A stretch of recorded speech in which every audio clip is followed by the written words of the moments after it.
सुनाओ IRFC limited अब देखिए 126 रुपये 35 पैसे का प्राइसिंग और आज हमें जो गिरावट है, मैं ऑलरेडी आपसे बात कर चुका था कि ये जिस जोन में है वो जोन काफी डिफिकल्ट है निकल जाए, चाहे वो RVNL हो या फिर IRFC। डिफिकल्टीज आपके सामने खड़ी है। Hi, this is Dev and watch traders diary. यहाँ पर अगर आप देखेंगे तो विदाउट एनी रीजन आप देखेंगे प्री बजट रैली जो है वो गेम शुरुआत हो चुकी थी, लेकिन क्या ये एक फंडामेंटल रैली थी? नहीं ना। तो बात साफ है, अब रिटेलर जो है वो ये सारी चीजें जो है वो समझ चुका है कि ये सारी चीज चलती क्या है, कितना मुझे इसमें रुकना है, कितना मुझे यहाँ पर ना निकल जाना है किस वक्त। ये सारी चीजें मोस्टली रिटेलर समझ चुका है। एंड आज की डेट में अगर आप देखेंगे तो शायद एक रिटेलर जो है वो आगे बढ़कर आया भी था। सो उम्मीद है यहाँ पर आपको थोड़ा सा बेनिफिट मिला होगा बिकॉज ऑफ हम जानते हैं कि यहाँ पर एक जो रेजिस्टेंस जोन है वहां से एक प्रॉफिट बुकिंग आई है 137 और वो रेजिस्टेंस जोन आसपास ही आपका था। ये मिड पॉइंट था आपके पैटर्न का, इन्वर्टेड डब्ल्यू पैटर्न का, ये एक मिड पॉइंट था जहां से ये स्लिप हुआ है। लेकिन नीचे में कहाँ यहाँ पर ना आपके सामने जो है वो एक प्राइस जो देखने को मिलेगा जहां से ये स्टॉक घूम सकता है वो देखते हैं। बट RVNL अगर आप देखें वहां पर भी यही है, ये सब F&O का गेम है boss. F&O, future and options, ये दोनों स्टॉक F&O में आते, सो दैट आप समझ सकते हैं कि क्या हुआ क्या है, कि ये गेम है कैसे। तो यहां पर आपके सामने 132 रुपये 90 पैसे था आपका एक इंपॉर्टेंट जगह, बट है क्या है, लाइन चार्ट में थोड़ा सा डिफरेंट प्राइस आपको देखने को मिलता है। सो दैट जो प्रॉफिट बुकिंग हुई है आप समझ सकते हैं हम इस रेजिस्टेंस जोन के ऊपर टिक नहीं पाए।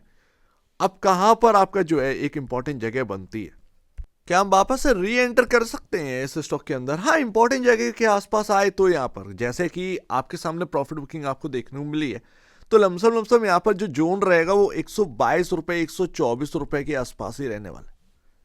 ठीक है ना, वो जूम करके और दिखाना पड़ेगा, मैं लास्ट में आपको दिखाता हूं। बट यहाँ पर आपके सामने 122 124 के आसपास यहाँ पर ना प्रॉफिट एक री एंटर करने की जगह यहाँ पर रह सकती है, बट विद स्टॉप लॉस। आपका जो भी स्टॉप लॉस हो उसके साथ करिएगा। स्टॉप लॉस मस्ट है क्योंकि एक रेजिस्टेंस जोन से स्लिप हुआ है और ये एक इंपॉर्टेंट जगह पर ही है। हो सकता है 124 आए आपके सामने एकदम से घूमते हुए देखने को मिल जाए, हो सकता है 125 के आसपास आए आपको देखने को मिल जाए घूमते हुए। तो ये एक बहुत ही इंपॉर्टेंट जगह पर आ चुका है।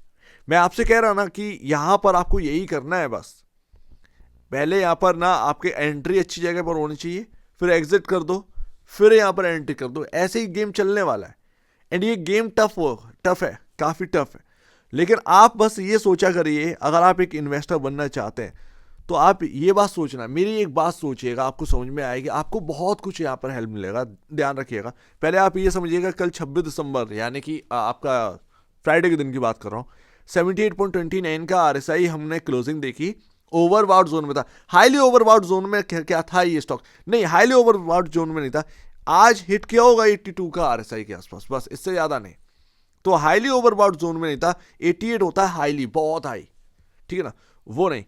लेकिन मैं एक बात जानता हूं कि आप अगर आप देखें ऑलरेडी एक बड़ा रिटर्न जो है वो बन चुका है इस स्टॉक के अंदर। मान लीजिए एक रियल वैल्यू वाला स्टॉक आपको कहां मिल रहा है, आप जरा ये देखो 2.94 टाइम। ये अच्छे NBFCs को यहाँ पर ना मिल नहीं पा रहे हैं ये price to book value. And जिस फील्ड में ये आता है आप उस उधर देखो, आप आपके सामने आपका कॉम्पिटिटर आपसे ज्यादा बेहतर है। आप रेलवे कर रहे हैं, आप पावर कंपनी आपसे ज्यादा ताकतवर देखने मिलती है। 0.92 टाइम ही चल रहा है, 1.13 टाइम RSI चल रहा है और REC चल रहा है। तो ये प्राइस टू बुक वैल्यूज हैं। इनकी अर्निंग और आपकी अर्निंग में जमीन आसमान का अंतर।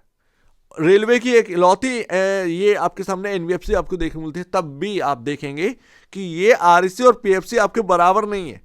तो अभी बहुत डिस्काउंट पर चल रहे हैं वो स्टॉक और आप कहां चल रहे हैं। मैं आपको एक बात बताऊं कि यहां पर ना आपके सामने आज की डेट में अपॉर्चुनिटी आपके हाथ में है। जैसे कि आप पहले क्या है इंडिया में ही सिर्फ इन्वेस्ट कर सकते थे, ठीक है ना, इंडिया में ही इन्वेस्ट कर सकते थे। बट आज आपके सामने US के अंदर भी एक अपॉर्चुनिटी ओपन हो चुकी है। आपके हाथ में, आपके सामने जो ऐप आप चला रहे हैं उसी से डायरेक्टली आप कर सकते हैं US के अंदर। जब भी आपको लगे कि हाँ भाई हमारा मार्केट महंगा, वहाँ का मार्केट सस्ता है, आप वहाँ पर भी इन्वेस्ट कर सकते हैं। ये ऑप्शन आपके लिए ओपन है। हर एक के पास पहले ऑप्शन नहीं थे। जब AMD $10 का था ना मेरे सामने, AMD जब मैं, क्योंकि मुझे पता नहीं था इस मार्केट के अंदर, कि मुझे लगता था ना कि सारे स्टॉक्स अवेलेबल हैं, चाहे मैं इंटेल खरीदूं तो मुझे यहाँ पर मिल जाएगा। तो ये जब मुझे अंदर, जब मैं एंटर किया, क्योंकि कोई मेंटर नहीं था, कुछ पता नहीं था मुझे, ABCD नहीं पता थी उस वक्त मार्केट की, जब मैं एंटर किया ना तो बड़ा खुश होकर एंटर किया था। बाद में पता चला कि ये कंपनियां अमेरिकन है, यहाँ पर नहीं होती हैं, ठीक है ना। तो वो AMD का प्राइस ना, AMD प्रोसेसर का प्राइस $10 का चल रहा था, आज की डेट में $200 के अबव है। शायद वो स्प्लिट भी कर चुके होंगे, बड़ा पैसा बन चुका है उस प्रोसेसर स्टॉक के अंदर। तो यही मैं बता रहा हूं, उस वक्त मैं पागलों की तरह घूमता था कि कोई फॉरेन अकाउंट खोल देगा क्या, क्या चाहिए उसके लिए, या वगैरह वगैरह। तो उस वक्त अपॉर्चुनिटी नहीं थी, आज से 7 साल पहले, 6 साल पहले। लेकिन आज की डेट में आपके सामने अपॉर्चुनिटी है। जब भी आपको लगे ना कि यार महंगा क्यों खरीदें, स्टॉक छांटो और बस। अब जैसे IRFC है, आपके पास 1 लाख रुपए डला हो, फिर भी लगाकर फायदा नहीं है, बिकॉज अब आज की डेट में जो मार्केट कैप है वो कहाँ पर है। आप 30-40% का रिटर्न के लिए आप सोचे कि मल्टी बैगर बन जाएगा, मेरा ये 126 वाले 1260 रुपये बिक जाएगा, दिस इज नथिंग। ये बात आप समझो, आप अपने साथ ही कर रहे हैं नौटंकी, ठीक है ना। तो इस बात को थोड़ा सा समझिए, आपके सामने आज की डेट में अपॉर्चुनिटी, बस आपको जो है रिसर्च करनी है, वहां तक आपको पहुंचना है, पैसा आपका, फिर आप जानो कि कहां पर आपको लगाना है। सिर्फ आपको बताना ये ज़रूरी था कि आज की डेट में अपॉर्चुनिटीज़ बहुत है मेरे भाई, यहाँ पर ना आप किधर भी जा सकते हैं, ठीक है ना। US में अगर आपको चिप स्टॉक समझ में आ रहा है ना, तो आप उधर भी जा सकते हैं, समझ रहे हो ना, ये पूरी कहानी। तो अपना टाइम मतलब इतना भी ज़्यादा यूज़ वैसे मत करो कि क्या है क्या नहीं है, बट मैं सिर्फ आपको एक एग्जांपल दे रहा हूँ, मैं कोई नेगेटिव बात नहीं कर रहा हूँ IRFC के ऊपर। बस मैं ये कह रहा हूँ कि हाँ, जितना बढ़ना था बहुत बढ़ चुके हैं भाई, बहुत बढ़ चुके हैं। लेकिन कोई अगर सोच रहे 10 गुना मेरा रिटर्न बन जाए, भाई ऑलरेडी 1,60,000 65,000 करोड़ का मार्केट कैप है, 16,50,000 के आसपास का यहाँ पर मार्केट कैप पहुँचा दोगे क्या। तो बात यहाँ पर यह आती है ना। अब अगर आप देखेंगे मूविंग एवरेज ये जो रेड लाइन है वो 200 EMA वो टूट चुकी है, ये जो बेगनी लाइन है वो 100 EMA वो आपको सपोर्ट करेगी, लेकिन वो किधर की तरफ है, वो आपको 122 124 की तरफ ही आपको देखने को मिलेगी। एंड 120 पर ये आपका काफी इंपॉर्टेंट जगह है, 120। ये 120 अगर गलती से दिख जाए ना, आप इसको इग्नोर मत करिएगा, यहां से एक रिवर्सल हो सकता है बिकॉज ऑफ 50 EMA, क्योंकि मुझे नहीं पता कि क्या स्टॉक और डिस्काउंट करेगा, हम एक इंपॉर्टेंट जगह पर हो सकता वहीं से घूम जाए, ठीक है ना। लेकिन ऊपर रेजिस्टेंस भी है, तो दोनों चीजें हैं। तो देखते हैं यहां पर क्या रहता है क्या नहीं रहता है, बट गेम स्टार्ट हो चुका है एंड गेम ऑलरेडी हो चुका है। जिन्हें बड़ा पैसा बनाना था वो बड़ा पैसा बनाकर F&O से निकल चुके हैं, अब वो वापस से री एंटर करेंगे, उसी वक्त आप अपनी एंट्री देखिए, बस इससे ज्यादा और कुछ नहीं। एंड ऐसा नहीं है कि आपने इन्वेस्ट कर दिया शॉर्ट टर्म, क्योंकि इन स्टॉक्स में आपको शॉर्ट टर्म ही देखना है, बजट है, इसीलिए यहाँ पर आपके सामने ये सारी चीज़ें सामने आ रही हैं। बाकी घुमा फिरा के बात नहीं करनी है। आरवीएनएल 80,000 प्लस करोड़ का मार्केट कैप है, आप देखेंगे कंस्ट्रक्शन कंपनी में अच्छे खासे कंपनी को नहीं मिलता, ठीक है। आप उसकी जगह इरकॉन देख लो कहाँ पर है, दोनों में आपको डिफरेंस नजर आ जाएगा, ठीक है ना। कुछ आपके PSUs में इतने अच्छे अच्छे स्टॉक्स हैं जिधर आप जा सकते हैं, लेकिन आप जो है आप इतना भी संकोच मत करिए, आप अपने ऊपर थोड़ा सा ध्यान दीजिए। गलत नहीं है IRFC, लेकिन एक डिविडेंड स्टॉक के नाते ये ज़्यादा बेहतर था कंपेयर टू आप सोचे कि मेरा मल्टी बैगर बन जाए। ये ऑलरेडी एक बड़ा मल्टी बैगर बन चुका है, बहुत बड़ा मार्केट कैप आज की डेट में हो चुका है। इससे ज़्यादा अगर आप डिमांड करेंगे तो आप अपने से गलती करें। मैं कह रहा हूँ कि डबल भी हो जाए, लेकिन वो किन शर्तों पर डबल होगा, क्या हम वापस से स्टेबिलिटी ला पाएंगे इसके अंदर, क्या वो स्टेबिलिटी आ पाएगी, क्या अर्निंग में इतना यहाँ पर ग्रोथ है, सारी चीज़ें समझनी पड़ती हैं, क्योंकि सारी चीज़ें में ना पिछली बार रिटेल बहुत फंसा था, एंड दैट्स वाई मैं आपके सामने रख रहा हूँ।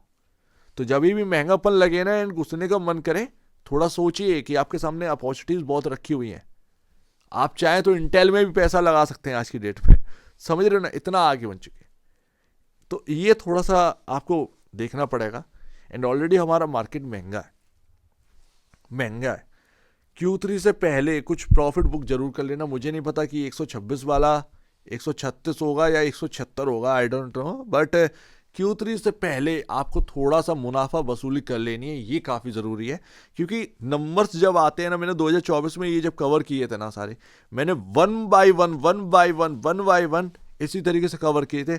जहां प्रॉफिट बुकिंग आने वाली थी उससे पहले मैं आपको प्रॉफिट बुकिंग बता देता था, जहां एंटर करने का टाइम होता था वहां एंटर करने का टाइम बताता था। तो ये सारी चीज़ें मैंने नोट करी हैं। ये क्वार्टरली नंबर्स के टाइम सब कुछ धड़ाम हो जाते हैं और कुछ नहीं, क्योंकि ग्रोथ उतनी आती है नहीं, चल बहुत चुके होते हैं, महंगापन दिख रहा होता है, सो दैट ये सारी बात है।